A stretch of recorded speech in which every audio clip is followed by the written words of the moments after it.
आज दोपहर में गर्मी का असर कुछ इस कदर बढ़ गया था कि भैया मैं पंखा चला करके तो सो रहा था, लेकिन पंखा का हवा इतना गर्म दे रहा था कि मतलब क्या ही बताया जाए।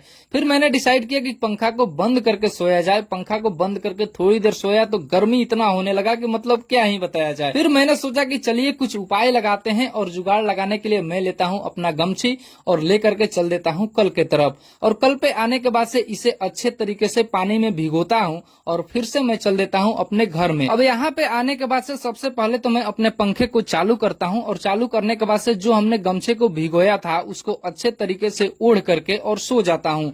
आप यकीन नहीं करेंगे, इतना ठंडा हवा लग रहा था कि मतलब क्या ही बताया जाए। थोड़ी देर सुकून से सोने के बाद से फाइनली मैं निकलता हूँ अपने घर के बाहर, और घर से बाहर निकलते ही मुझे दिखाई देता है धीरज। अब ये मार्केट को जा रहा है तो मैं भी इसके साथ चला जाता हूँ, क्योंकि मुझे लाना है सतुई। हम लोगों ने प्लान किया कि आज चने के सतुई का शरबत घोरा जाएगा, तो ये लेने के लिए हम आ जाते हैं मार्केट में। और यहाँ पे आने के बाद से मैं लेता हूँ 500 ग्राम चने का सत्तू और नींबू वगैरह लेने के बाद से मैं चल देता हूँ फाइनली घर के तरफ। और थोड़ी देर बाइक चलाने के बाद से मैं आ जाता हूँ अपने घर पे, और घर पे आने के बाद से आगे का कार्यक्रम हम लोग शुरू कर देते हैं।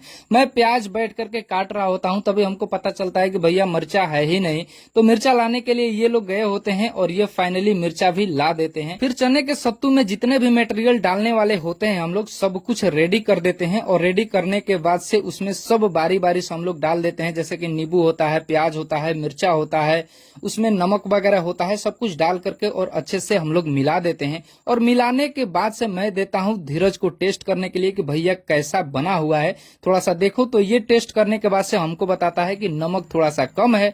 फिर मैं नमक डालता हूँ, और नमक डालने के बाद से फिर से इसको देता हूँ टेस्ट करने के लिए, और इस बार ये बताता है कि एकदम मस्त बना हुआ है। फिर क्या, इसको अच्छे से रेडी करने के बाद से मैं एक ग्लास में लेता हूँ और ले करके चल देता हूँ जो है बथानी में, क्योंकि बथानी में दादाजी को देना है। अब बथानी में पहुंचने के बाद से देखता हूँ दादाजी सोए हुए हैं, तो मैं वहां पे पहुंचने के बाद से उनको जगाता हूँ, और वो उठ करके फाइनली अपना खैनी वगैरह थूकते हैं। और थूकने के बाद से सबसे पहले तो कुछ देर इसको देखते हैं कि भैया ये है क्या।